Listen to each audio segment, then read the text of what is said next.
gracias nuevamente por acompañarnos en este encuentro que ahora no fue mensual porque pues se vienen todas las vacaciones y demás y preferimos adelantarlo mucho, pero para estar con una actividad en diciembre y cerrar, entonces irnos muy contentos porque tenemos muchísimo que pensar. Y bueno, cerramos con este ciclo de charlas que inauguramos hace muy poco, que se llama Lo propio de lo apropiado, para escuchar a colegas que han venido trabajando ciertos temas y que puedan compartirnos su experiencia, todo lo que han tenido que investigar, lo que han pensado y que entre todos podamos también abordar ese tema porque son temas actuales en el sentido de que son muy jóvenes o si no tan jóvenes, están trabajando en cosas que estamos viviendo todos de diferente manera en la clínica. Entonces, bienvenidos a este ciclo. Tenemos a Emanuel, que muchos habrán visto en no muchos otros sesiones del taller, pero ahora le toca a él compartirnos su experiencia. Emanuel, bienvenido. Gracias por aceptar la invitación y te escucharemos con mucho gusto. Yolanda va a hacer una presentación de Emanuel, nada más para ponernos en contexto y entramos al tema, ¿vale? Hola, buenas tardes a todos. Emanuel es un amigo muy querido de hace mucho tiempo, es Emanuel Rodríguez Sánchez, y su formación psicoanalítica la inicia en 1996 con su primer proceso analítico, y luego ingresa al Círculo Psicoanalítico Mexicano, en donde estuvo por 2 años.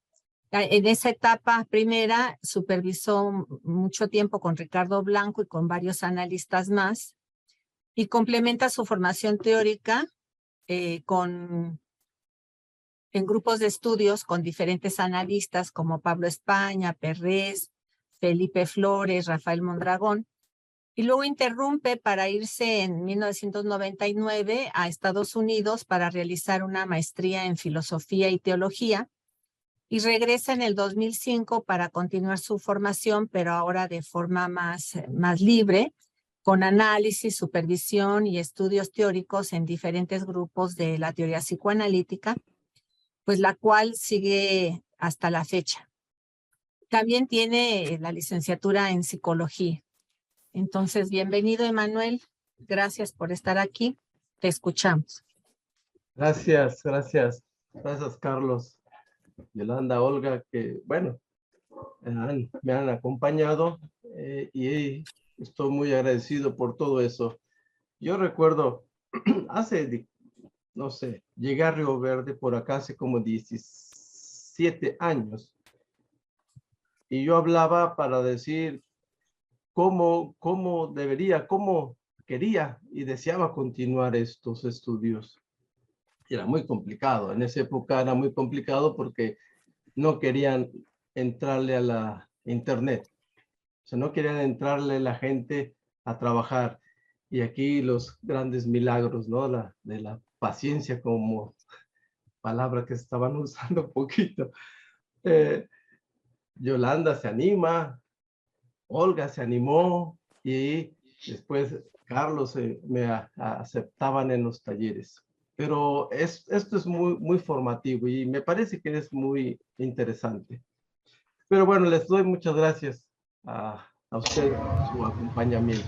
Muchas gracias. ¿Verdad? Y bueno, yo llamé a esta pequeña charla el dispositivo analítico como posibilidad de distinción de otras terapéuticas. E inicio con una especie de epígrafe. Soy analista porque analizo las cartas. Esto es en serio. Una psicóloga, así se llama, ¿no? Y así se denomina. Soy analista porque analizo las cartas. Pero quiero contextualizar esto para ubicar mi práctica en el pueblo donde vivo. Es un pueblo de 97.443 habitantes aproximadamente. Mientras que en la capital, que es San Luis Potosí, existe... Hola, ¿me escuchan? Sí, te escuchamos. ¿Quieres hablar, Jorge? No, dime. Perdón, estaba probando mi audio. Perdón, okay. Me voy a Ya te silencié. Bueno, mientras que en la capital, que es San Luis Potosí, existen 3 millones de habitantes aproximadamente. Esto en comparación con la Ciudad de México, que existen más de 10 millones de habitantes según el INEGI en el 2020. Es una gran diferencia.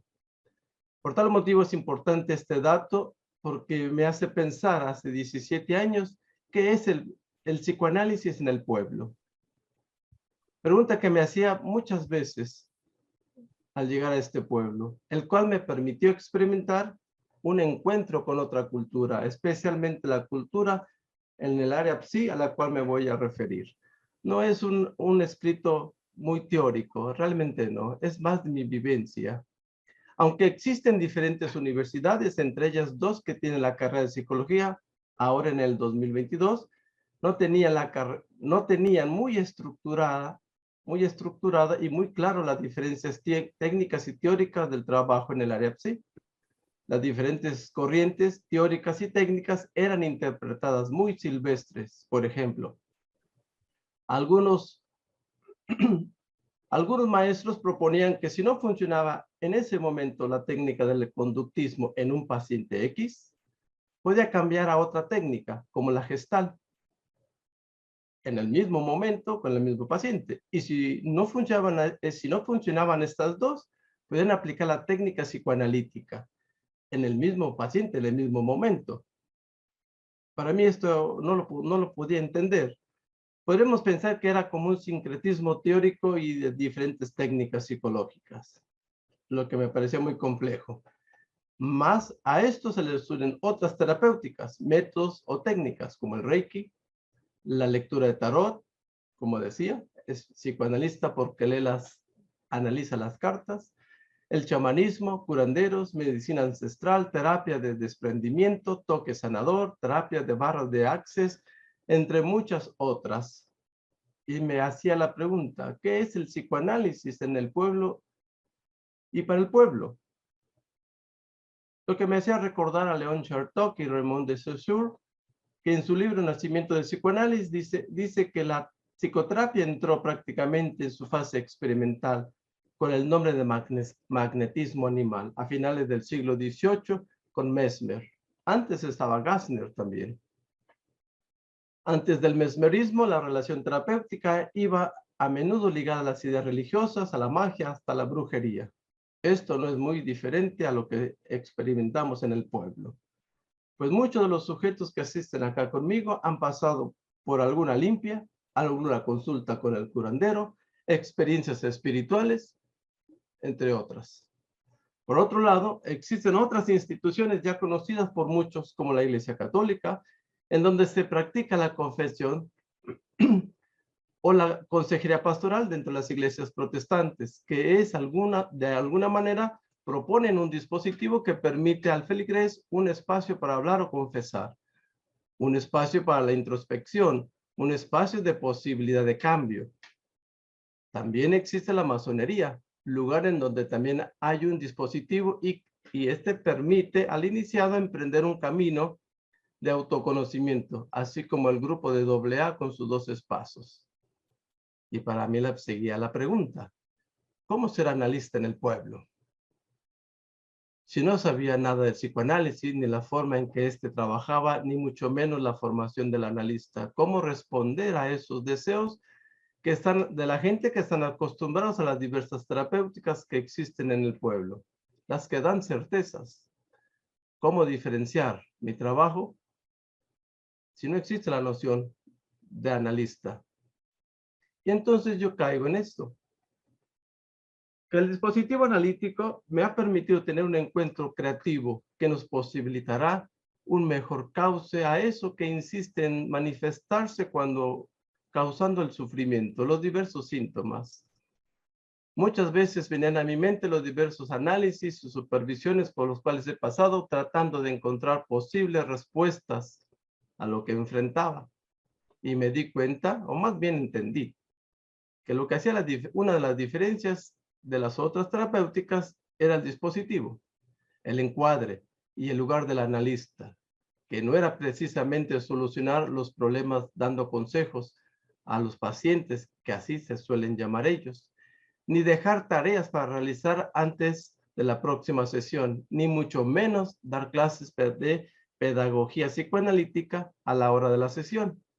Aunque quiero decir que he estado tentado muchas veces a explicar el complejo de Edipo, dándome cuenta que la gente no sabía ni quién es Sófocles, el autor de la tragedia de Edipo Rey, ni mucho menos quién es Freud.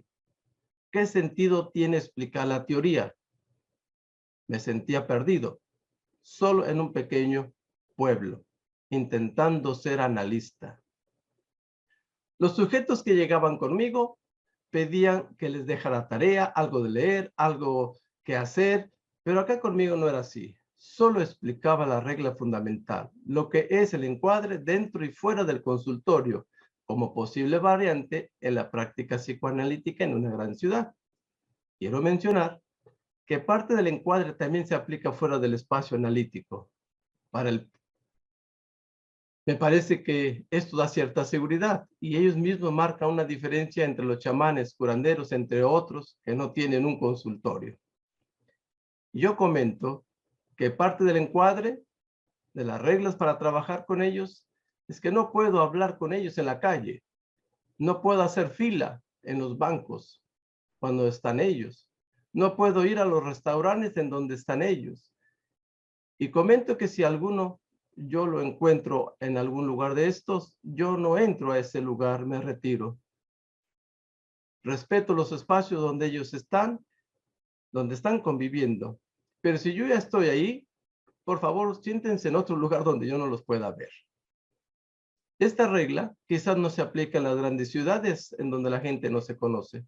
Pero acá es importante saludar, es importante socializar y es importante guardar el encuadre, lo acordado dentro del espacio analítico para que fluya la investigación a sabiendas que seguramente vamos a encontrar resistencias en ese proceso.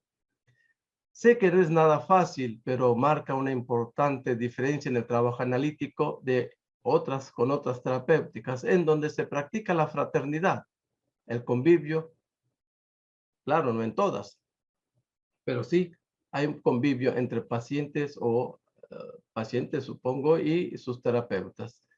Freud en las obras completas, en el volumen 12, precisamente habla sobre los consejos al médico para el tratamiento psicoanalítico, así como de la técnica del psicoanálisis, a la cual se refiere Freud como simple.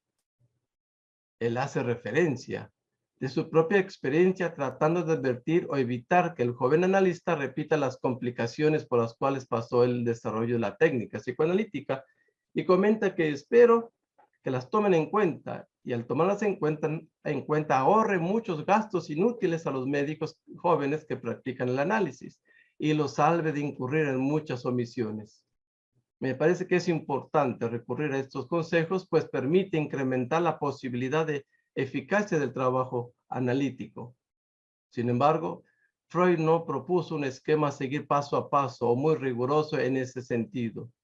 Este es el arte del psicoanálisis, el arte del análisis, pues Freud, en su flexibilidad de pensamiento y creatividad, logra esta técnica, la asociación libre en el paciente y la atención flotante en el analista, así como la regla de abstinencia.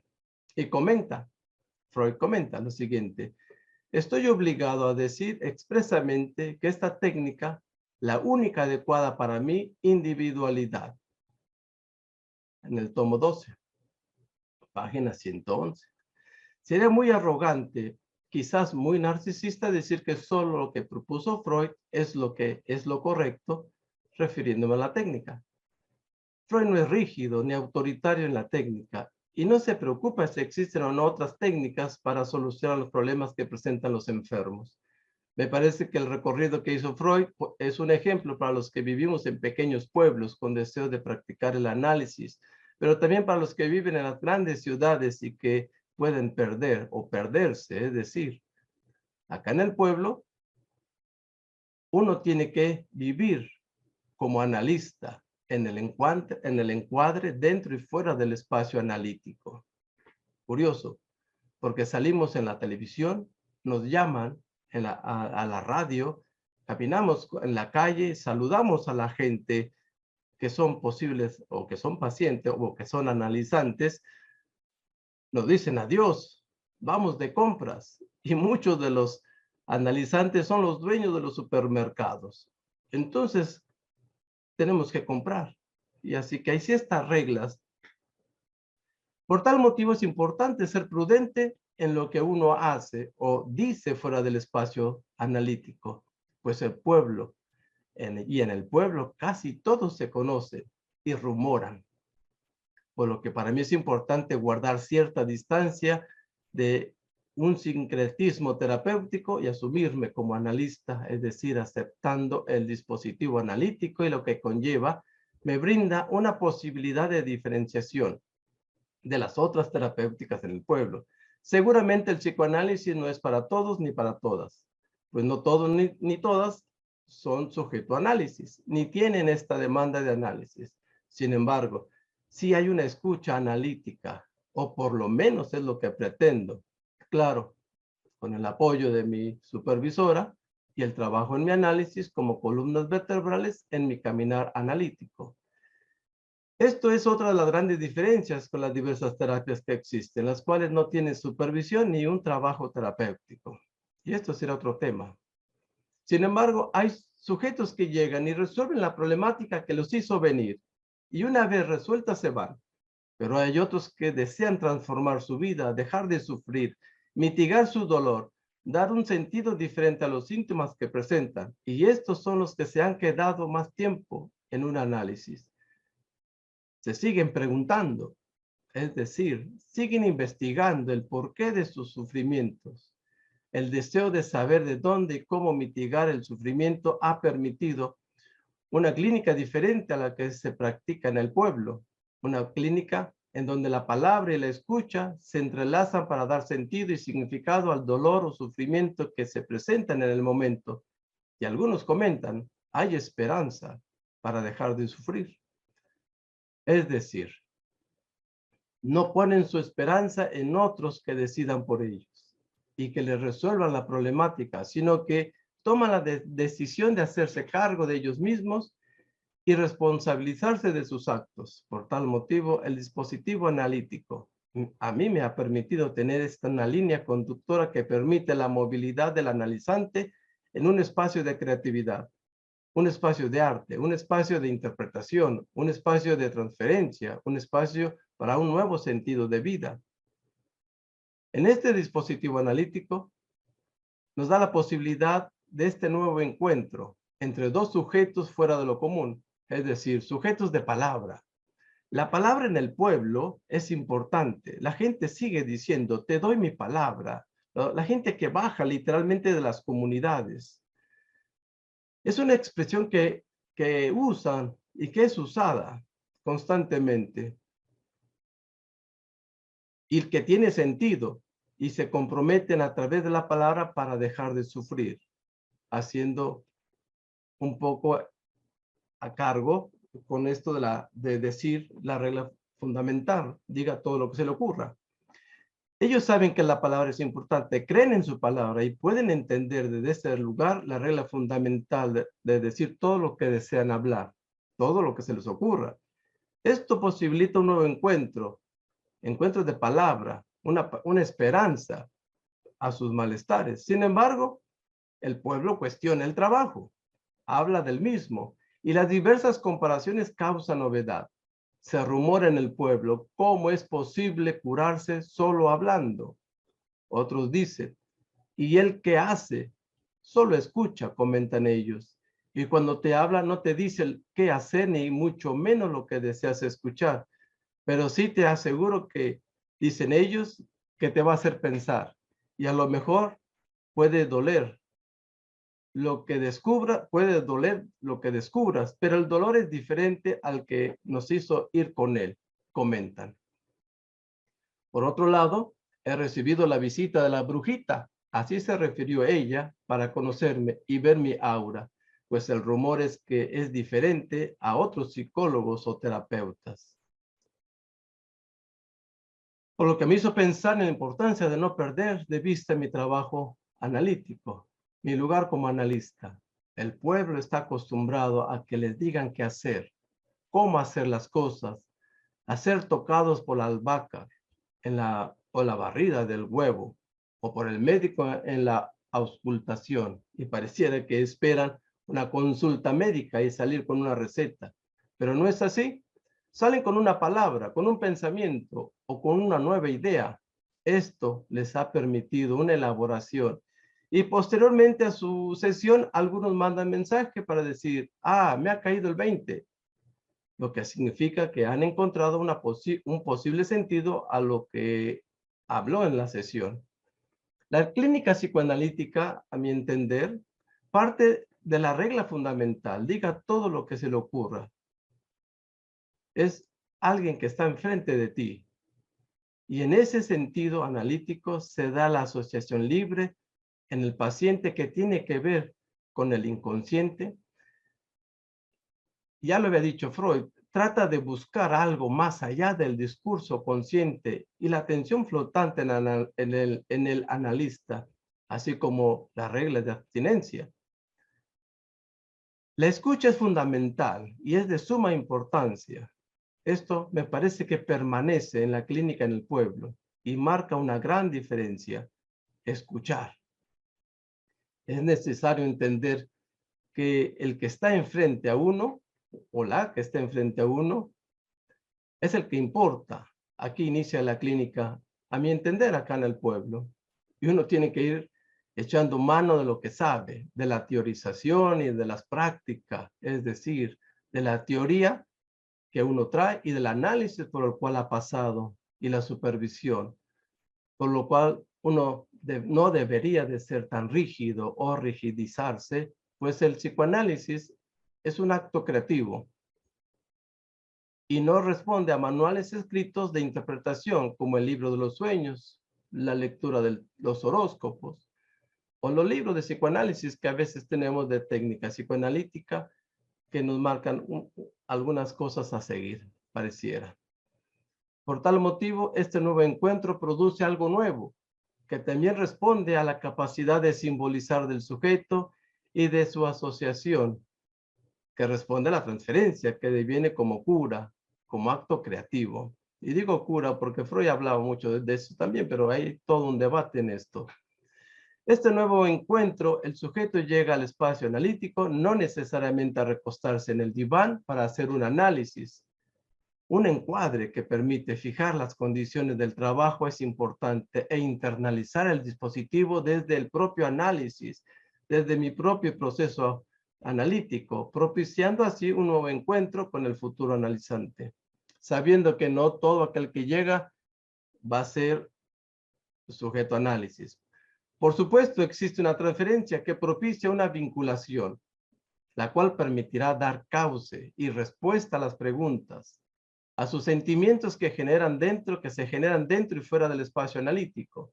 También estamos hablando en el espacio analítico de un mundo fantasmático. Aquí esto es muy interesante, porque para ellos entienden los fantasmas muy bien, porque hay una cultura fantasmática en los pueblos. Las fantasías existen con el hecho de hacer contacto por primera vez y conocer el lugar, la dirección del espacio analítico, conocerme y decir, ya lo había visto en X lugar. Este nuevo encuentro permite que la palabra exista, es decir, el analizante hablará todo, lo que se le ocurra. Claro, esto es muy pretencioso, pues el analizante seguramente no hablará todo lo que se le ocurra por la resistencia que puedan estar presentes en el momento del discurso, pero será escuchado. Esto es importante, la escucha y la interpretación que se genere en ese espacio, y no la censura como un juicio moral. Hay que guardar con celo, con ética, lo que el analizante habla. Aquí en el pueblo se conocen las gentes, las familias, y los rumores salen. Antes, quizás hoy por hoy también, para ir con los psicólogos se tenían que ir a la capital, a San Luis Potosí, a 2 horas de distancia, porque en el pueblo no se podía hablar. Y no se podía hablar con nadie de sus problemas, porque la información se filtraba, los secretos salían, es decir, los sí pueden ser indiscretos muchas veces, y estos muchas veces los consuelan y todavía cobran, dicen los que han llegado conmigo. Hay gente sí que sufre, pero en vez de ir a una terapia, sus pacientes los consuelan. Y eso es un caos.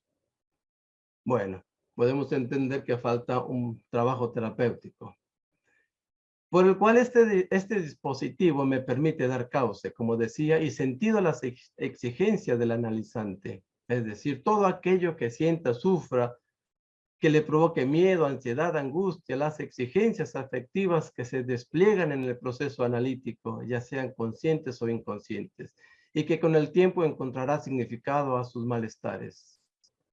Esto pasa, y esto puede pasar cuando el analizante y analista van entretejiendo juntos esa historia, esa nueva historia familiar, la historia social, y se dan cuenta que pueden cambiar de rumbo, pueden crear, o por lo menos crear una historia sin tanto dolor, porque a medida que el sujeto va creciendo y va conociéndose a sí mismo, puede ir modificando su vida.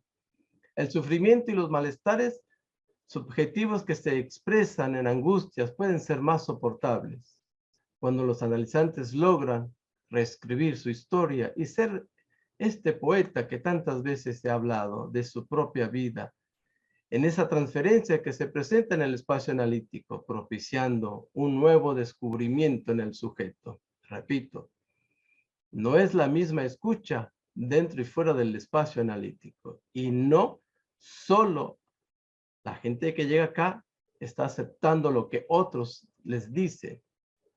Otros sugieren tomar medicamentos a esta misma señora para no sentir tanto la pérdida, el dolor. Otros comentan que le están haciendo un trabajo y que debería de visitar a X persona que sabe cosas del futuro. La gente quiere certezas y mágicamente desean encontrar respuestas, resultados a sus problemas. Lamentablemente, en mi práctica no hay certezas, no hay garantías como suele suceder en las promesas que hacen otros métodos o terapeutas, por lo menos acá en el pueblo. Pero sí hay una confianza que va creciendo día con día, se va entretejiendo en tanto que el sujeto va haciéndose cargo de sí mismo, va adquiriendo conciencia de la situación que le aqueja, va deseando un cambio, y esto ha posibilitado, como dije, una clínica diferente en la cual participa. Ya no solamente es oyente, sino que participe y que de alguna manera se adecua al pueblo. Pues no es una clínica rígida que viene de un solo lado, como una imposición o como una receta, sino que es una clínica creativa, activa, que se va entretejiendo entre el analizante y analista. No es una clínica de silencio, hay palabra, pero tampoco tan flexible. Hay algo del encuadre que permanece. El encuadre es eso que está siempre ahí y que solo se percibe cuando ya no está, pero que se supone que es fijo, constante. Esto lo comenta Bledger. No sé si lo pronuncié bien, ¿eh? Pero la asociación del libre y la atención flotante en el analista son, y la regla de abstinencia es estar presente en ese espacio, y esto se estructura a partir de la escucha. Esto no varía, esto permanece. ¿Para qué? Para la investigación, para el análisis, para la búsqueda de la reconciliación subjetiva de objetos internos. Pero también hay algo del encuadre en el exterior que va a cambiar, que varía y que se va a adecuar al pueblo. Pues la gente que baja literalmente de los pueblos y que por alguna razón no llegan a la hora, es porque el camión no pasó, porque se le olvidaron ciertas cosas y hacen 2 horas de distancia, porque tienen que caminar algunos una media hora para agarrar el camión. O sea, esto es diferente. Quizás en la Ciudad de México hay que ir muy temprano, con tiempo por lo del tráfico. Acá no hay tráfico, la verdad. Hay una fiesta de un amigo donde tenemos un reservado para 9 personas. Llegamos 3 y nadie se sienta en la mesa. Buscan otros lugares, solamente nos saludan. Y al voltear alrededor de los amigos, vemos que hay, yo veo que hay puros, bueno, muchos analizantes ahí, exanalizantes. Y yo digo, ¿qué hago aquí en medio? Y me empiezo a sentir incómodo. Pero nadie se sentó, solamente saludan y se van. Al poco rato me paro, ¿no? Y nos salimos y me despido. Nuestro amigo le comento por qué, y él dice, entiendo, eso es lo malo de vivir en un pueblo tan pequeño, tener gente en común. Dije, sí, nos vemos, ¿no? Dice, sí, está bien. Y así puedo dar diferentes ejemplos de que las reglas cambian por acá. Algunos del área PSI, cuando atienden a sus pacientes, invitan a sus pacientes, o no sé cómo le llamen ellos, a desayunar, a convivir cuando muestran cierta soledad, o cuando hay alguien en duelo. Otros se forman en la fila para hacer limpias con el curandero. Y además derivan a estos curanderos a sus clientes. Otros invitan a sus pacientes o clientes, ¿no?, a que tengan experiencias más allá de este plano físico con la medicina ancestral. Repito, la gente busca certezas más allá del plano físico, por lo que es vital no perder de vista el encuadre dentro y fuera de este espacio analítico, por lo menos de este espacio físico donde yo estoy. El tener un dispositivo analítico me ha brindado la posibilidad de, en el pueblo, de no ser visto como rival. He sido respetuoso, pues los maestros Reiki, la brujita, la masonería, entre otros, han derivado pacientes, como ellos les llaman, reconociendo que la palabra es importante y que la escucha es diferente con Emanuel. El dispositivo analítico entonces nos posibilita esa creatividad para enfrentar la vida sin tanto dolor. Otro aspecto que he visto frecuentemente en la práctica, acá en el pueblo, es que la gente llega y comenta que no es nada fácil el proceso analítico. Los sujetos que vienen ya vienen con cierta instrucción y comentan entre ellos. Primero hay unas entrevistas y después se decidirá si puedes trabajar o no con él. Me parece que el encuadre inconscientemente y que de alguna manera inicia previamente al encuentro conmigo, se van construyendo un camino, va construyendo un camino, el del análisis, en donde el dolor o el sufrimiento pueden disminuir con la palabra. Esta no solo tiene un significado, como se ha dicho tantas veces, es polisémica. Es un acto en donde se aprende a jugar con las palabras y a escucharlas de modo diferente. Es aquí cuando los analizantes expresan asombro de lo que creían saber y no es como pensaban. Y ahora hay un nuevo saber, un nuevo significado que puede mitigar el dolor, el sufrimiento. Es decir, hay un acto de nueva creación. Ahora sin tanto dolor, es más responsable. Cuando los sujetos logra entender que el psicoanálisis no va a la casa de los síntomas, sino que lo que significa para el sujeto el síntoma o lo que está abajo del síntoma, de una forma más inconsciente, se logra leer de modo diferente lo que dicen y se percibe que el descubrimiento que ellos hacen es más significativo que todo lo que han dicho en otros lugares. Algunos dicen que la cura viene por añadidura. Vienen como consecuencia de ese nuevo descubrimiento, de esa reestructuración en donde el sujeto puede encontrar la forma de lograr una homeostasis menos dolorosa que le permita trabajar, estudiar, incorporarse a la sociedad o amar. La forma en que ha permeado el psicoanálisis en los sujetos en el pueblo ha hecho posible que la clínica que se está practicando marque una diferencia. Y bueno, yo terminaría con un pequeño ejemplo. No es magia, es palabra. Y yo digo, sé que no es fácil, pero es una aventura cotidiana que vale la pena vivir. Este dispositivo se encarna y nos permite esta nueva forma de transformar, de pensar y crear en un pueblo tan pequeño como en el que vivo, con un dispositivo que no me va o que no me rigidiza, que no me paraliza y mucho menos me deja quieto, más bien me da movilidad para crear, junto con los que llegan acá conmigo, una clínica diferente y empezar a simbolizar de modo diferente, construir una vida de modo diferente, con palabra. En fin, puede ser algo enigmático para el pueblo. Para mí es una realidad. Y terminaría con eso.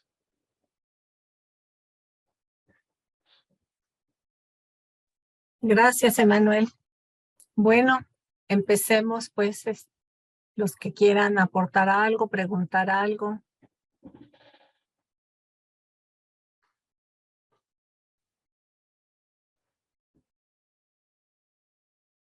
Anímense.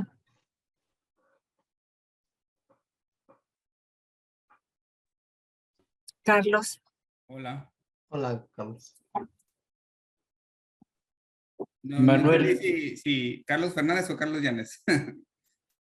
Carlos, tú Carlos Yáñez, entonces. Ah, bueno. Okay. Ah, ok. Bueno, Manuel, te felicito por tu trabajo, por el que presentas y por el que haces allá en tu localidad. Me dices pensar y recapacitar muchas cosas. Creo que lo que mencionas no nada más pasa en los pueblos chicos. Dicen que pueblo chico, infierno grande. Creo que cambia alguno de los escenarios que acabas de plantear por las redes sociales y creo que en pueblo o en ciudad, creo que vivimos cosas similares en cuanto a las interferencias en la transferencia que pudiera haber, ¿no? Y cómo está en uno cuando acepta una transferencia, la gran importancia que es cuidarla, trabajarla, sostenerla,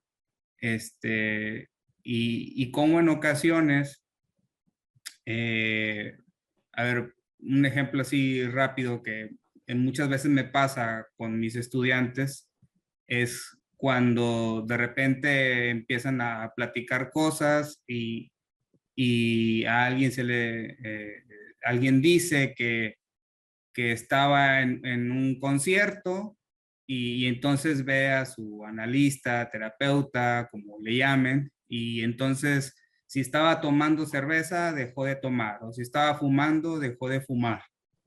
Y yo le pregunto, oye, pero ¿puedo preguntar por qué? Y me dice, no, es que para que no vaya a pensar cosas de mí o vaya a pensar algo que no soy, que soy una borracha, un borracho, no sé, lo que sea, ¿no? Y dije, bueno, entonces ya no vas a salir a ningún lado por temor a topártelo o topártela, o sea, ya no vas a vivir. Y en todo caso, quien tendría que cuidar la transferencia, pues me parece que es tu analista o tu terapeuta. ¿Por qué tú tendrías que aislarte de vivir por temor a topártelo o topártela, ¿no? Y así mismo con nosotros, ¿no? O sea, así mismo con nosotros cargamos con una responsabilidad, me parece muy grande, que tampoco se trata de que no salgamos, no convivamos, no bebamos los que beben, no fumen los que fuman, etcétera, o sea, y sin embargo se mueve, ¿no? Y sin embargo, creo que cargamos con una responsabilidad muy grande y me parece que independientemente de la localidad donde vivamos, y de los medios en que estemos inmersos, pues habría que tenerlo muy en cuenta, ¿no? Pero sí, o sea, realmente te felicito esta labor que haces en tu localidad por cuidar la transferencia y por tratar de hacer un trabajo analítico, pues ahora sí que lo más que se pueda. Sí, fíjate que eso es importante, pero sí, ciertamente, si uno no cuida este trabajo, como dices, esa transferencia, caemos en lo que hacen los otros. Y hay cada historia que si te contara, y no la quiero contar por respeto a la audiencia que puede escuchar después, es decir, sí, bueno, hay gente que después de las terapias, ¿no? Como para dar de alta, se duerme con sus pacientes, ¿no?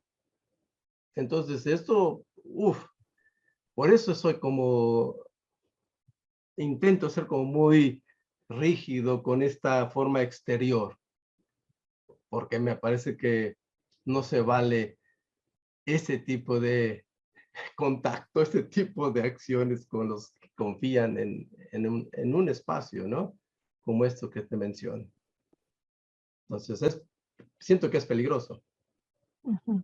Carlos Fernández ahora, por favor. Emanuel, bueno, igualmente te felicito. Personalmente he tenido oportunidad aquí en Cuernavaca de varias, por así decirlo, varias variantes, incluso, bueno, no sé, pacientes que me envían los brujos de Tepoztlán, ¿no? Y bueno, supongo que hay muchas cosas por ahí, pero tú en una de las ocasiones, tengo varias preguntas, pero no quiero extenderme demasiado, dijiste, las reglas cambian. Lo cierto es que yo me pregunto, ¿de verdad hay reglas que cambian? ¿Ahora son otras reglas? Porque siempre con cada uno, es un poco, entiendo lo que decía Carlos Llanes, con cada uno las reglas son distintas, si es que se puede hablar de reglas, ¿sí? No hay, digo, la única regla sería procura ser creativo, pues, y nada más, como que yo no entendería la cosa de otra manera. Y eso tiene que ver con otra cosa que me llamó la atención. Digo, me gustaría que, obviamente, que comentaras esto de las reglas, porque habiendo dicho lo que has dicho, como que hablar de reglas no le encuentro lugar, ¿no? ¿Cuáles son las reglas? La asociación libre es una regla, digo, además de las dificultades de poder, en efecto, llegar a la asociación libre. Y la otra es el privilegio de la simbolización, que personalmente yo lo entiendo de otra manera. Por supuesto que es importante, pero esto en un entramado en donde, tú lo mencionaste, la transferencia, esta libertad de hablar, sobre todo en este tipo de colectivos, de comunidades, de hablar con toda libertad, eso ya tiene en sí mismo un efecto que podríamos llamar, obviamente es parte, digamos, el habla libre, la libre asociación, tiene que ver justamente con el lugar de la transferencia, cómo se va ganando la transferencia. Y esto lo digo porque en el énfasis que pusiste en el encuadre, a mí me parecería justamente que el encuadre es movible, y es movible en virtud de la transferencia. No es lo mismo lo que digo, por más que se diga al principio, dígame todo lo que se le ocurra y bla, bla, bla, esa posibilidad de ir confiando, palabra que también utilizaste, ¿no? Confiando en eso que se llama encuadre, al rato el encuadre, y tú mismo das el ejemplo, ¿no? El encuadre exige, si es muy cuadrado el encuadre, exige que la gente llegue a cierta hora, ¿no? Y que respete ese horario y que se dedique, sí, pero en las circunstancias que tú mencionaste, pues muy difícil. Si el camión no pasa, pues ya estuvo que no llegó, ¿no? Y hay que arreglar horarios, y hay que extenderse, si es posible, no sé, hay que hacer muchas cosas en donde yo diría, puede haber reglas, sin duda, pero reglas que de algún modo depositen finalmente la confianza en todo el proceso transferencial, como para que la gente haga lo imposible por llegar. ¿Sí? Entonces, sí pueden poner reglas. Decías tú el ejemplo de la Ciudad de México. Yo pues, trabajé muchos años en la Ciudad de México, y sí, ahí era muy difícil decir, pues mire, esta es su hora, y a esta hora tiene que llegar, ya se pasaron 20 minutos, y pues ni modo, le queda nomás X tiempo. Eso puede ser algo muy severo si uno no calibra el esfuerzo que pone el analizante para poder llegar. Y esto me parece que tiene extrema importancia, porque justamente este entramado de transferencia, palabra, asociación libre y demás, perdería mucho sentido si ese encuadre, yo, perdón que lo diga así, pero mal llamado encuadre, serían una especie de consignas que hay que procurar seguir, pero que es siempre muy elástico, como que no hay manera. Ahí sí me parece que no digo, en tu caso se exacerba mucho por la dificultad de la lejanía, y que están dependiendo de otras cosas que no tienen nada que ver con su interés por tratarse, ¿no? Por analizarse. Son cosas totalmente, ahora sí que azarosas, que les suceden y no hay manera de preverlas. Me ha tocado, por eso lo puedo decir así. Pero me ha tocado también, y seguramente te ha tocado a ti, como en la Ciudad de México, que alguien que no tiene nada que hacer y que vive sí lejos, y llega tarde, no sé, 5 veces al mes, y por más disculpas que da, y a mí me hace sospechar, por supuesto, tanta disculpa, es que fíjese que es que el coche, y entonces el coche no arrancaba, y bla, bla, bla, que son coartadas, porque, o el tránsito en la Ciudad de México era de espanto, ¿no? Pues eso fue parte de por qué yo elegí venirme aquí a Cuernavaca, ¿no? Yo no toleraba ya el tránsito en la Ciudad de México. Pero las coartadas ahí están ahí a mano, y uno se da cuenta de que eso es una coartada, y mientras más intentan explicarlas, más convencido queda uno de que, bueno, no, esa no se la compro, ¿no? Pues salga antes, si tiene mucho tránsito, si ya lo sabe, porque así hay gente que llega a decir, es que usted sabe, hay mucho tránsito, sí, yo lo sé, y tú también.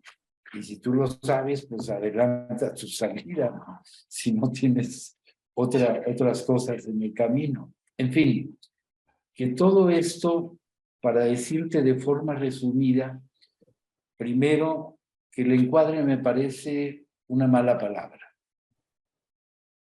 Consignas, recomendaciones, cosas de ese tipo, lo puedo entender, pero por lo demás, tú mismo hablas de crear con tu paciente, analizante, como le llames, de crear todo un discurso. no hay algo del orden, digamos, de una... A ver, crear todo un discurso es un discurso, el discurso que le toca al paciente y el discurso que le toca a uno como analista. Es decir, por eso la importancia y lo que me resonó de lo que decías de las reglas. ¿Cuáles son esas? La atención flotante no es una regla. Es un propósito y es un proceso que también, digamos, no tiene límites prefigurados hasta donde yo lo entiendo. Depende de cuál sea la circunstancia, y eso da mucho más libertad de ser creativo. Yo creo que la regla es el peor enemigo de la creatividad. Entonces, si hay que cambiarlas, claro que hay que cambiarlas, pero siempre. Más bien yo diría, ni hay que considerarlas, porque no se trata de llegar de una regla a otra, ¿no? Entonces, entiendo lo que tú dices de permanecer en esa circunstancia tuya con todos los bemoles que puede suponer de toparte en cada paso con gente que es tu paciente y que además es la señora que te vende los tacos o lo que sea. No sé, entiendo la dificultad de eso. Pero justamente eso es lo que no permitiría hablar de reglas. Y que justo en Pueblo Chico, Infierno Grande, como mi tocayo Llanes, un lugar en que puedan pensar libremente, decir libremente, sin que nadie más se entere, eso es una garantía, sobre todo en ese lugar. ¿Sí? Pero bueno, ahí dejo mi intervención. A ver qué opinas. Opino, estaba buscando y la fuerza en la que estabas diciendo de las reglas, andaba buscando dónde dije eso. Y yo creo que la fuerza no la pensé realmente como regla, así. Ciertamente no la estoy pensando paso a paso, si eso es lo que estoy criticando, que no se puede hacer, al menos acá, un análisis de paso a paso, ¿no? O sea, esas reglas.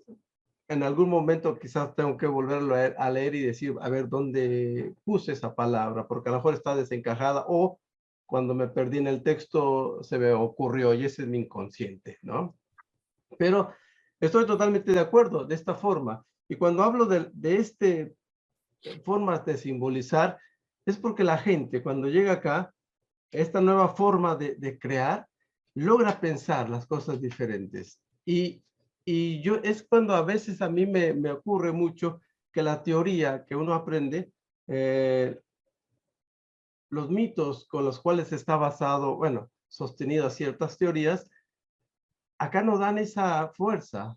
Y entonces hay otros elementos que permiten ayudar a crear esta nueva forma de pensar, este símbolo, ¿no? Bueno, no sé, es algo. Y justo, pero nada más una cosita más. En mi experiencia, hubo alguien que llegaba y me hablaba de su nahual. Y bueno, a ver qué hago yo con eso. A ver qué... Esto tiene mucho que ver porque somos herederos de toda una tradición, no sé, de pensamiento, mismo de la Meca vienesa que de la Meca francesa o de la que tú escojas, ¿no? Pero aquí las condiciones son extremadamente otras. Por supuesto que sí compartimos mucho de ese pensamiento occidental, pero cuando nos topamos con casos de esa naturaleza, la idea del simbolismo en sí mismo también de la simbolización es muy distinta, por lo menos en mi experiencia. Yo no podría decir, no, es que hay que ponerle palabra a eso, ¿no? Y a lo mejor me dicen, no, pues es que eso viene de mi nahual.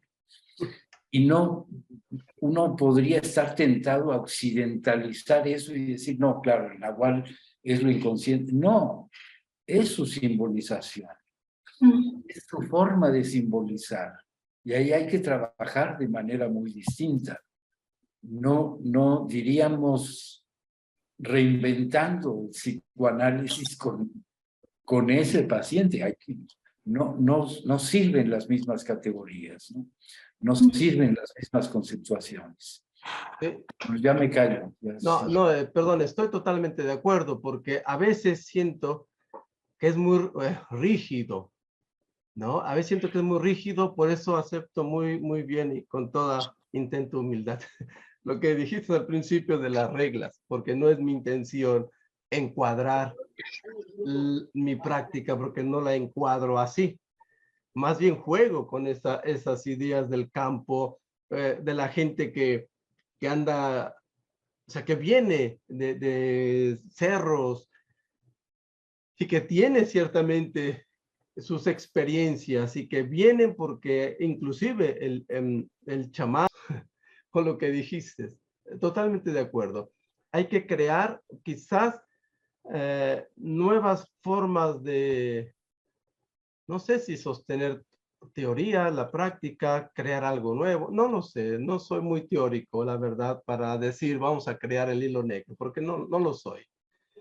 Lo que sé es que la gente sí desea cómo entender lo que está pasando dentro de ellos, lo que está en su contexto, ¿no? Y eso sí me ha llevado un buen tiempo intentando. Por eso yo sufrí al principio, porque no lograba entender cómo voy a ser analista con la teoría que tengo en un pueblo que no embona. Y eso es lo que me preocupaba mucho. Ahora poco a poco he ido ya entendiendo y bueno, he tenido buenos resultados, ¿no? Y lo he hecho bien. Quizá sería muy criticado si yo dijera algunas intervenciones que he hecho. Sí, sería muy criticado, pues, porque así no se hacen. Pero así me funciona, ¿no? Por ejemplo, les doy este ejemplo y guardo silencio un poco. Olga. Gracias. Voy a bajar la mano porque me distrae. Yo estoy muy de acuerdo en que hay que ser muy creativo para este trabajo que hacemos, pero a veces me da terror, porque esto suena muy bonito, la creatividad y todo lo que involucra y la libertad es maravilloso, pero me da terror cuando eso es tomado por quien no tiene una sólida formación psicoanalítica. Y ahí sí soy bien persecutoria. Es decir, me parece que el trabajo de reflexión de toda la metapsicología, el trabajo de análisis, la supervisión, pueden dar las condiciones para esta creatividad, para esta libertad, para este saber qué vas a hacer clínicamente, ¿sí?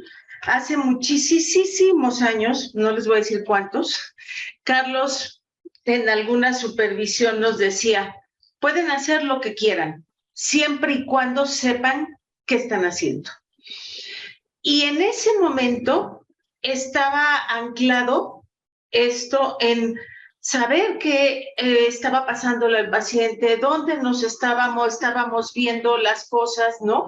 Que estaban sucediendo ahí y por qué íbamos a intervenir así. Pero claro, estábamos en formación, estábamos pensando toda la metapsicología y desde ahí podíamos discutir qué estaba pasando. También estoy muy de acuerdo que la posibilidad de reflexionar todos los conceptos de la teoría y desde las diferentes teorías como hemos estado viendo es importantísimo y que eso hace como toda la condición interna del analista para poder intervenir, pero solamente entiendo la creatividad y la libertad desde ese lugar. Si no está apoyado en esto que estoy comentando, a mí me parece peligrosísimo. Y entonces vienen las analistas, que son analistas porque leen las cartas del tarot, ¿no? O son psicoanalistas porque se tomaron un curso de 6 meses y entonces medio le dieron una embarrada a un esquema, ¿no? Un librito chiquito de psicoanálisis. Eso sí me sigue dando mucho temor. Y creo que parte de la labor que hacemos tiene que ver con ir haciendo cada vez más presente la importancia de que ser psicoanalista tiene todo un compromiso, una ética y un trabajo interminable, igual que el análisis, ¿no?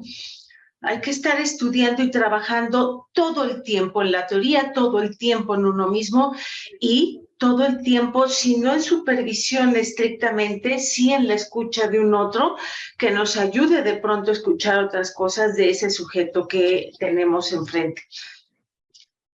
Con eso termino. Fíjate que eso es cierto. Y qué bueno. No podemos acá seguramente igual que en las grandes ciudades, tomar como proceso terapéutico que te gusta 5 sesiones, medio año. Lo máximo que yo he escuchado de la gente que yo he conocido, no más de 1 año, y trabajan con gente, ¿no? Para mí, ciertamente es como muy complicado pensar que se tiene las herramientas para trabajarlo así. Y al menos yo no sé, llevo como 3 análisis, 3 diferentes analistas y la última llevo casi 16 años, oye. Entonces, cuando yo escucho a alguien que dice que ya salió de terapia, que ya la dieron de alta, y yo le pregunto, ¿y cuánto estuviste? Y dice, no, 6 meses, fueron suficientes, y son psicólogas de acá. Entonces yo digo, wow. Pero lo más complejo, bueno, para mí, por eso soy ahí soy como muy celoso cuando digo, no, yo no soy psicólogo, soy psicoanalista, y enfoco esa parte. ¿Por qué? Porque ciertamente, Olga, no se puede ser analista si tienes solamente una lectura de alguien que lea a Lacan, por ejemplo, y que aplica esa parte del silencio lacaniano y no hace nada. Yo he recibido gente que se han enunciado psicoanalista o no, pacientes de ellos que son psicoanalistas lacanianos sin leer a Lacan. ¿Cómo les es eso? En el pueblo yo conozco quienes se están formando, digo, quienes han recibido un análisis de años y no los hay. Entonces, eso sí es un riesgo, estoy totalmente de acuerdo. Por eso intento ser ahí muy celoso, sí. Y cuando me invitan a la radio, a la televisión, yo sí digo esto que estoy diciendo. No se puede ser psicoanalista si llevas 1 año, 2 años de terapia. Luego es imposible. No se puede ser analista y empiezo a marcar esta gran diferencia. Claro que soy criticado por eso, ¿sí?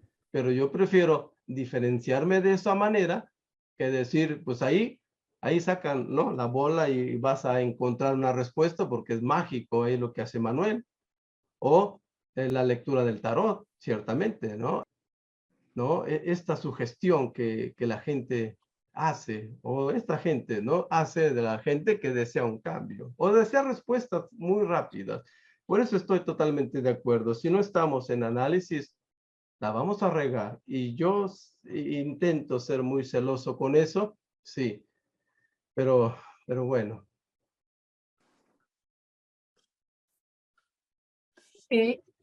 Yo quisiera decir un poco que la sugestión siempre va a funcionar, ¿no? O sea, es, digamos, lo que tienen en común muchas de esas terapéuticas, que no podemos dejar de decir que son terapéuticas en el sentido en que ayudan un poco con su gestión y a veces pues le resultan a los individuos. Pero como que siempre en el discurso se permea como sinónimo terapia, ¿no? Terapia y análisis. Entonces yo haría una diferencia porque el tratamiento con una terapéutica X, pues es un poco muy amplio, ¿no? Es desde la psicología hasta cualquier otra situación, que te pasen el huevo, ¿no? Para limpiarte, o la albahaca, o el pirul, o todo en un ramo, ¿no? Desde eso hasta cualquier tipo de terapéutica que se nos pueda ocurrir. Pero esas son terapias. Y cuando llega la gente contigo y te dice, vengo de una terapia, pues no está mintiendo, ¿no? Vienen de una terapéutica X, que a algunos les funcionará, porque si no, pues no existiera, ¿no? Algunos dirán que sí, que son efectivas. Incluso ese, ¿no? Que acabas de mencionar, la pareja que lee las cartas, en donde uno es sordomudo y el otro medio oye y medio habla, pero leen las cartas, ¿no? Y le tratan de decir a la persona qué es lo que le está pasando a través de las cartas. Pero el análisis es diferente, ¿no? Toda la situación en donde lo que se está presentando hoy en día, y que hablábamos en algún momento en el taller, que justamente pareciera como que el momento actual es más terapéutico que analítico, ¿no? O sea, decía Salamonovitz que está un poco fastidiado que la gente quiera terapéutica, terapia y no análisis, que las personas no se preguntan, o que se preguntan cada vez menos por querer saber de ellas mismas, ¿no? Que no hay preguntas, se quieren certezas, aun cuando sea o se pretenda tener una escucha analítica. Aún así, aunque tengamos una escucha analítica, también tenemos que ser abiertos en que no todas las personas llegan para hacer un psicoanálisis, ¿no? A veces solo quieren una terapia para sentirse más o menos mejor y se van. Pero quería hacer el énfasis en esto, y además preguntarte con respecto al simbolismo, ¿no? Al que se referían Carlos y tú, que sin duda con la práctica del análisis, a todos nos ha tocado en algún momento algo así raro, ¿no? Porque yo también tuve una vez una paciente que, al darme la mano, la diferencia entre cuando alguien te dice, no, soy así porque mi nahual, como dice Carlos, o porque X o Y, de acuerdo a su simbolismo, es poder diferenciar entre ese simbolismo muy particular, o que viene de la filosofía del pueblo, o si es una situación psicótica, ¿no? ¿A qué se está refiriendo, ¿no? Como esta paciente, ¿no? Que me decía así, que decía que sentía vibras. Yo decía, pues tenía como mis reservas, ¿no? Para saber si estaba como muy atenta a ver si escuchaba yo algo de la índole de la psicosis, ¿no? Pero bueno, pues no fue así. No tenía esos elementos y correspondía a otra situación. Igual que el nahual, igual que todos los que llegan contigo y dicen que se pueden curar con la albahaca o el pirul o lo que sea. ¿Allá hay pirul? Porque acá para las limpias se utiliza el pirul. ¿Allá también hay pirul? Sí. Pero la verdad es que hay veces que sí, eso mueve, ¿no? Mueve emociones. Yo me preguntaba, ¿y tú qué sientes cuando te llegan así? ¿Qué sensaciones te dan? ¿Qué te parece? ¿A qué te mueve? Te iba a contestar una broma, pero sabemos que él también A no es ver, tan también se vale. inconsciente. A veces, ¿verdad? Cuando escucho cosas así así de estas cosas sobrenaturales, en alguna ocasión dije, la próxima vez que me cuente, me voy a poner en la puerta, y casi por si sí o por si no. ¿no? Es decir, salirme, de quedarme, porque No vaya a salir. sí, no, pero fíjate que con la parte, la formación teológica que tengo, cuando escucho estas cosas, realmente no me mueve a especular, más bien me dan tranquilidad. O sea, yo muchas veces he dicho, esto es otras cosas, ¿no? Eso no es lo real. Y a veces se me facilita por eso mismo encuadrar, válgame o perdone, mejor dicho, la expresión, Carlos Fernández, ¿no? Encuadrar esa parte en ese proceso con esa específica persona, porque sé que no es nada que ver con lo espiritual. Y muchas veces sí me gusta escuchar estos. Está como aquel chavo que vino, otra sensación. Me gusta porque me gusta investigar ese tema. Yo creo que promueve esa curiosidad mía, ¿no? De pensar realmente qué está pasando en ese sujeto. Pero ¿qué siento? Pues a veces siento esas ganas de que se queden para investigar, sí, para pensar. Pero pues bueno, no sé. Ujú. Gracias, Emanuel. ¿Alguien más? A Jorge. Hola, ¿sí me escuchan? Sí, perfecto. Bueno, básicamente hacer un comentario, felicitar a Emanuel por haber tocado este tema, porque a veces nos cuesta mucho trabajo hablar de cómo trabajamos cada uno en nuestros diferentes casos y en nuestras consultas, porque tenemos miedo de ser criticados, básicamente. Nos formamos en un ambiente de mucho encuadre y de muchas reglas, así como muy obsesivamente probablemente. Sin embargo, en la vida real, en la práctica, hemos tenido que hacer muchos casos que no necesariamente vamos a llamar psicoanálisis, pero hemos hecho muchas terapias desde antes de estar formados como analistas. Y me da mucho gusto que haya abierto esto, que haya, además por su valor de hablar de esto. Pero básicamente es, bueno, contar una anécdota. Hace muchos años que estaba yo estudiando en formación como analista, pero ya trabajaba en una empresa. Le di me pidió terapia. Alguien sabía que estaba yo estudiando psicoanálisis. Un conocido me pidió terapia. Y como fue el acuerdo, porque no teníamos ninguna otra hora, como fue el acuerdo es que durante la hora que teníamos de comida, trabajábamos en el mismo lugar.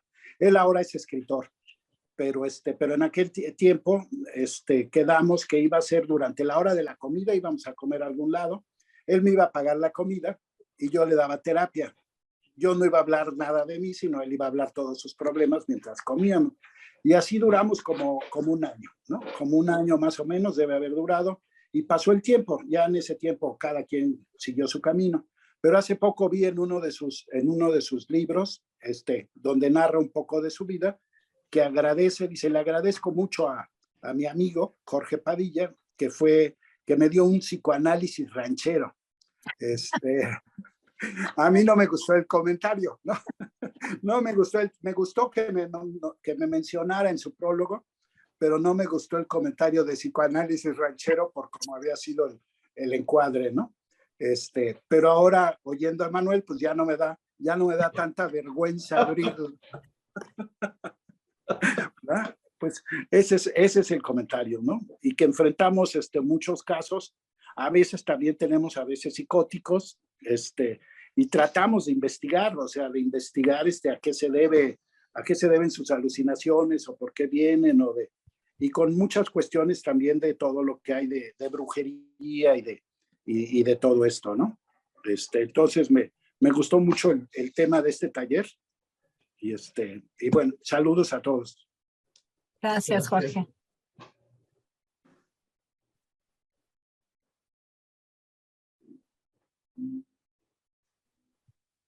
¿Alguien más?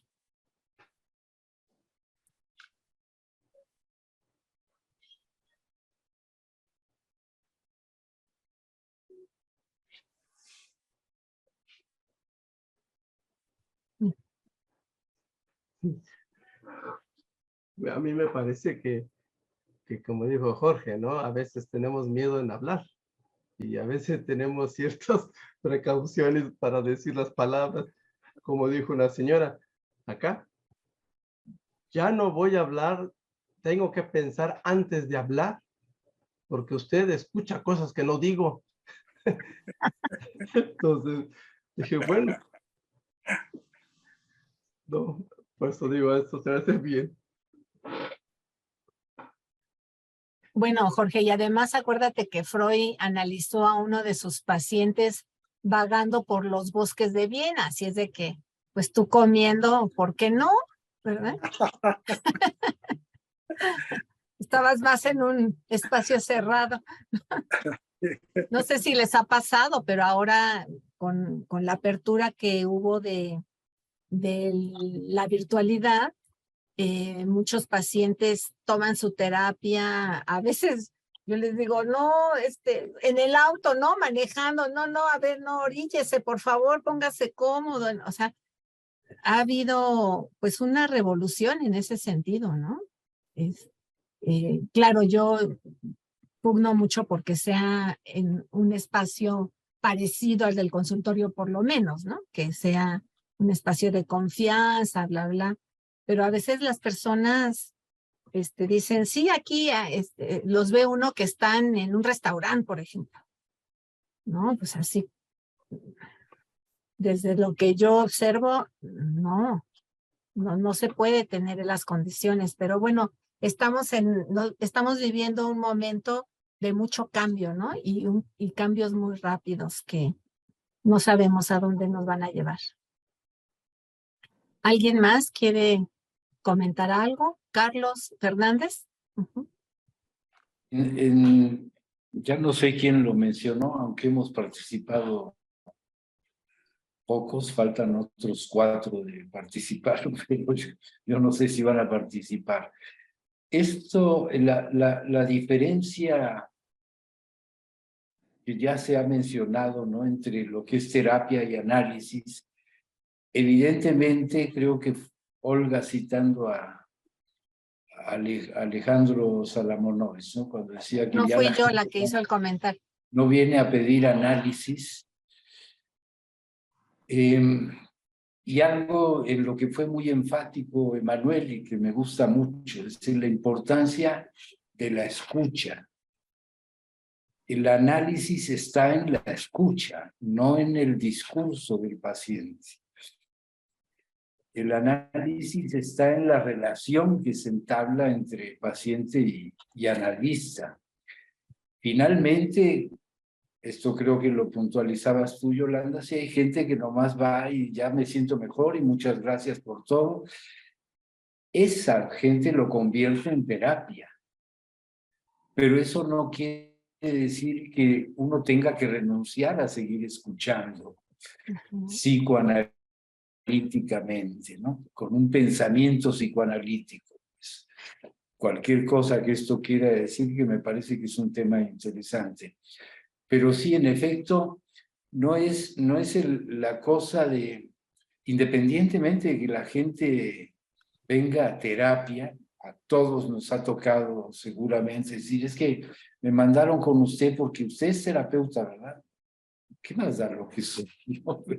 Pero bueno, la terapia no la define a final de cuentas la sensibilidad del paciente a lo que le está aconteciendo, y por eso es importante el poner el énfasis en la escucha, porque ahí es donde hay la oportunidad de dislocar la intención del paciente, la intención de la realidad del paciente, por una realidad alterna que tiene que fabricar él, ¿no?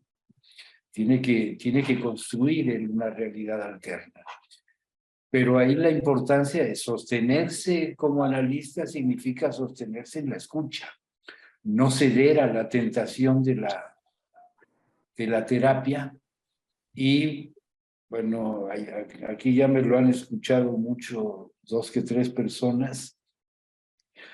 No estamos para que la gente se sienta bien, ese va a ser, y tú lo citabas, Emanuel, ese va a ser esta añadidura. El efecto terapéutico es por añadidura, ¿sí? Pero si nosotros nos dejamos, por así decirlo, hipnotizar porque la persona está sufriendo mucho y hay que dejar que sufra, así platicando anécdotas. Alguna vez un paciente me decía, sufro mucho porque mi relación está hecha un demonio y ya no quiero seguir sufriendo. Le dije, muy fácil, anestésiese. No va a sufrir nada, no va a vivir nada tampoco, pero no va a sufrir. Si ese es el tema, no hay manera de, digamos, si ese fuera el tema de uno, es yo tengo que preocuparme por lo que está sufriendo. No, tengo que preocuparme de otras cosas. Tengo que preocuparme de escuchar ese sufrimiento de otra manera, de escuchar ese sufrimiento como algo que compete a la persona que me viene a consultar. Hay quien llega, lo habrán vivido todos, así hablando de pasajes, ¿no? Es que mi suegra o mi esposa o mis hijos quejándose de todo el mundo. Y bueno, ahí hay que decirles, bueno, sí, pero todo el mundo no está aquí. Quien está aquí es usted. ¿Y qué quiere? ¿Que yo le quite ahí el sufrimiento o que componga yo a su familia de la cual se queja? No. Ahí es donde hay otra escucha, ¿no? Y que tiene que ver usted con eso. Digo, por decir ahorita cualquier cosa. Conducir el pensamiento de esa persona hacia otro rincón o que se niega a pensar o que no tiene ni idea de lo que está pasando, ¿no? Pero si está aquí es porque hay algo. Si él es el que está aquí quejándose de su familia o de su pareja o de lo que sea, algo está solicitando que es del orden terapéutico.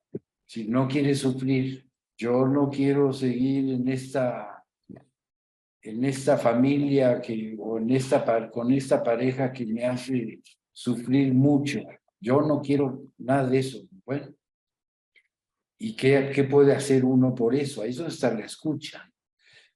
A diferencia de lo que señalabas tú, Emanuel, del que recomienda, y no, llamándolo al demonio. Bueno, no, es que no es así, no es sucumbiendo a la tentación de decir, tengo que matar al otro para que yo me sienta bien. Tengo que arreglar este mundo que me rodea para que yo me sienta bien, con todas las implicaciones que tiene eso. Y eso creo que vale para todo el mundo. Si a mí, como decía hace un rato, un brujo me manda a un paciente, bueno, digo, mis respetos al brujo, ¿no? Que por lo menos supo dónde estaban los límites de lo que él podía hacer, ¿no? Dice, bueno, intente otra cosa, yo sé de tal persona. Y el caso es que los temas que traen sí son bajo una demanda de alivio, ¿sí? Pero que es un alivio del cual, lo sabemos de siempre, no se quiere hacer responsable quien viene aquí. Y sin embargo es quien viene. En alguna parte de esa persona, él sabe que está haciendo algo mal, aunque sea valorar su circunstancia mal. ¿Sí?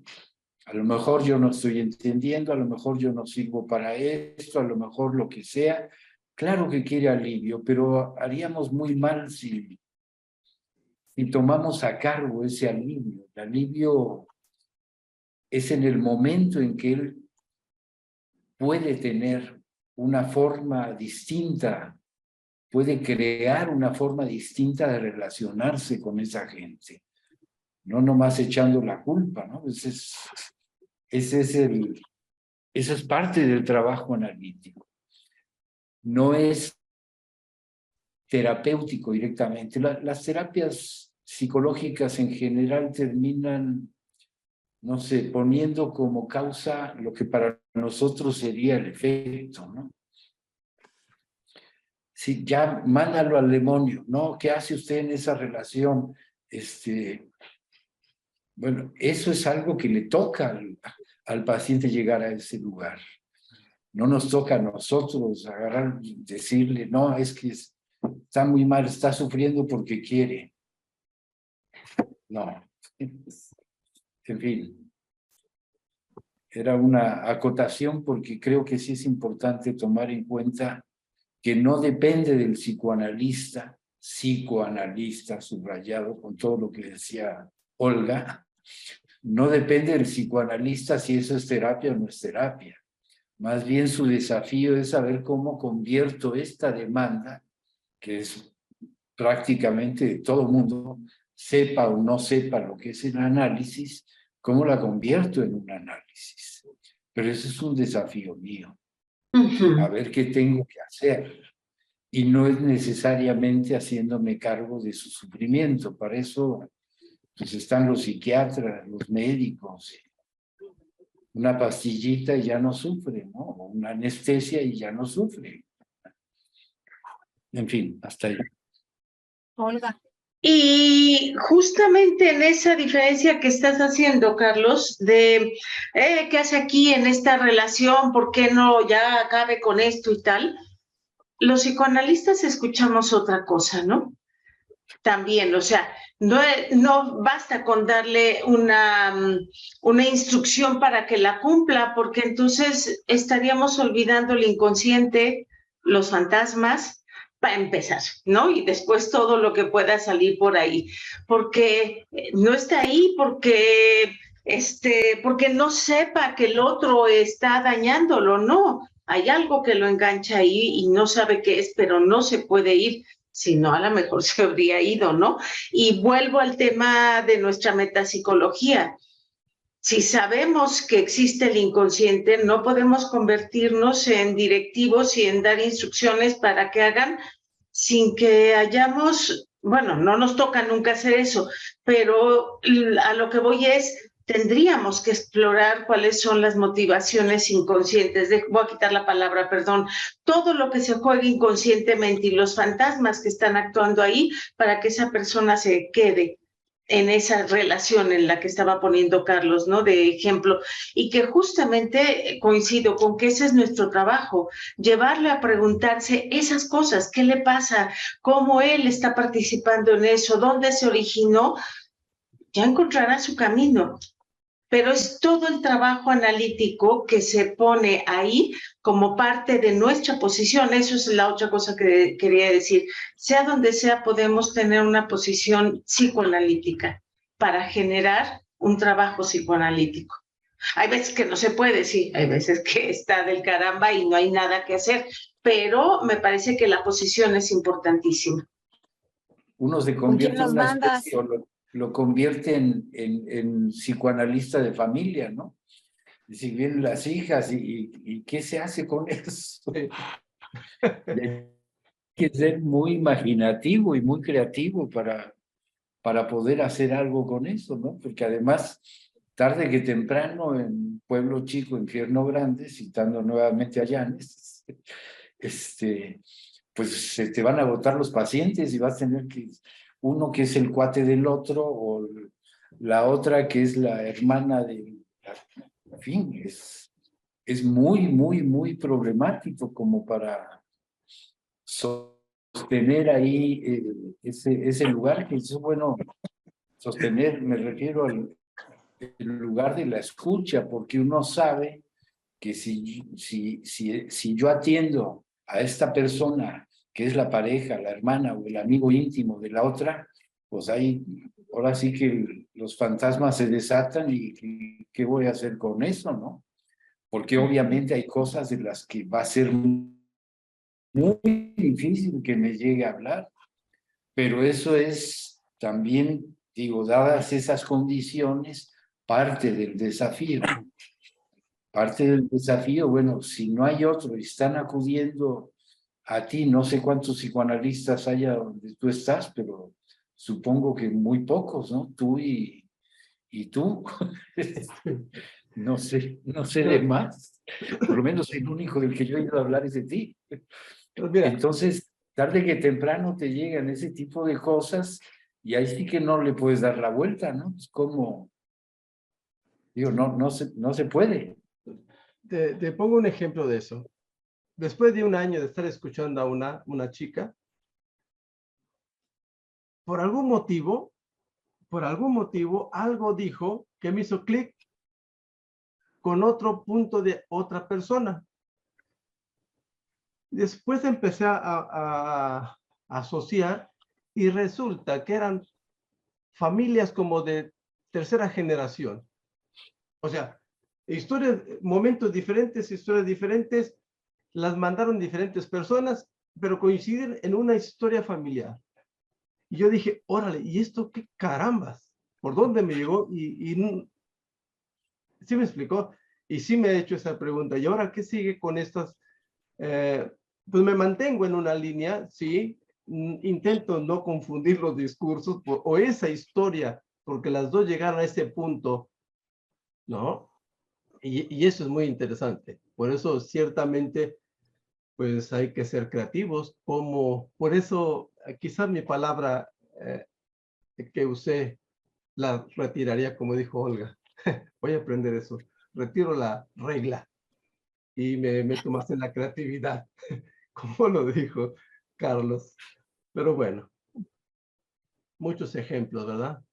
Y bueno, yo no tengo temor a ser criticado. Digo, es mejor porque me ayudan a repensarme en dónde estoy y la trabajo que deseo y cómo la finura que tengo que trabajar, ¿no? ¿Alguien más que quiera participar? Yo así rápidamente, con esto que estaban comentando de recién, y se me ocurre que, bueno, como a mí de repente me pasa en el hospital, ¿no? Que se viene toda la familia en el mismo bus y entonces ya no solamente es la familia, sino también al mismo tiempo, casi, o sea, le perdió fuera de uno por uno, ¿no? O sea, se dejan venir todos en ocasiones y sí, o sea, hay que echar mano de la creatividad. Tomo eso de lo que mencionaba Carlos Fernández. Y sí, ¿no? Y mucho análisis y mucha supervisión para soportar tantas transferencias confundidas, ¿no? Con todos los asegúnes que eso puede llevar, ¿no? Y ya nada más por último, por eso a veces pienso que las asociaciones o instituciones psicoanalíticas que se dedican a la formación, otra palabra media problemática y encuadrante me parece en ocasiones, pues creo que es un mal necesario, ¿no? En ocasiones, porque de esos análisis que pueden argumentarse como didácticos, con toda la entrecomillada que eso implica, pues a lo mejor surge ahí un verdadero análisis y surge alguien que sí puede ser apto, por así decirlo, para llevar a cabo esta práctica, ¿no? Que con todo y eso hay quienes pues dan miedo, ¿no? Con sus prácticas o con las cosas que de repente uno escucha, ¿no? Ahora, si esos de repente dan miedo, imaginemos los que, como mencionaban Olga y Yolanda, el mismo Emanuel, los que leen Psicoanálisis for Dummies y ya con eso ya es más que suficiente y órale, ¿no?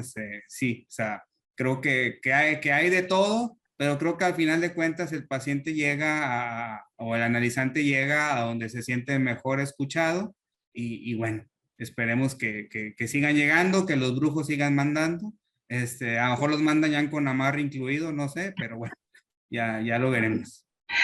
Carlos, yo diría, no sé si donde se sienten mejor escuchados, que eso sería genial, porque muchas veces es donde sienten que satisfacen su demanda. Claro. ¿Sí? Y ese es el problema. Que hay veces que se quedan donde les dan eso que están esperando y entonces se hace ahí como hasta lo que ya todos hemos escuchado en diferentes formas, se van a tomar el cafecito, ¿no? Y ya el supuesto analista llora con el que era el analizante y entonces es ahí un caos impresionante, ¿eh? Entonces, bueno, ojalá fuera donde se sienten mejor escuchados y esa es la labor que tenemos que hacer para hacer la diferencia de que alguien les cubra la demanda a que sean escuchados y puedan hacerse preguntas. Claro, claro. Bueno, gracias a todos por su participación. Y gracias a la gente que algo puso en el chat, pero no soy muy rápido para leer. Te decimos rápidamente muchas gracias, felicidades al expositor Mónica Galindo, felicidades Emanuel, me pareció muy interesante y cálida tu presentación. Ok, bueno, Carlos despide, ¿no? Pues adiós. No, así hemos... fresco, creativo, No, Carlos, fresco no y pones creativo. canción, querido maestro. Muy literal, muy literal. No, una invitación de antemano que ya hicimos para en una ocasión subsiguiente, como esto es un taller, a ver en qué pudo haberte servido, Emanuel, los comentarios que hicimos de tu exposición.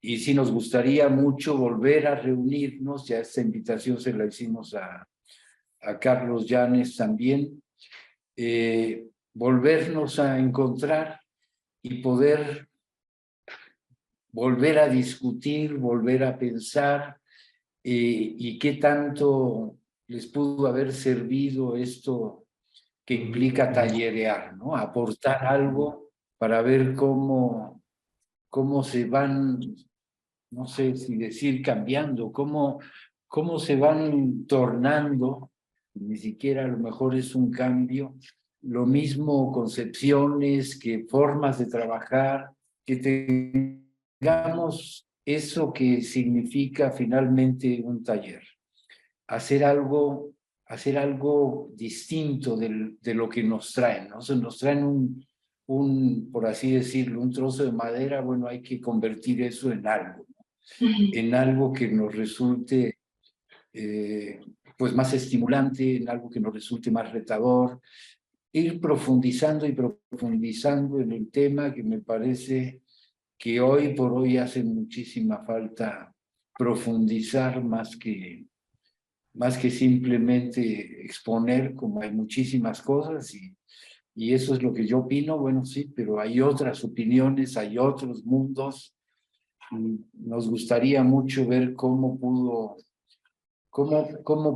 podemos estar incidiendo en sus reflexiones, ¿no? Si es que lo hacemos.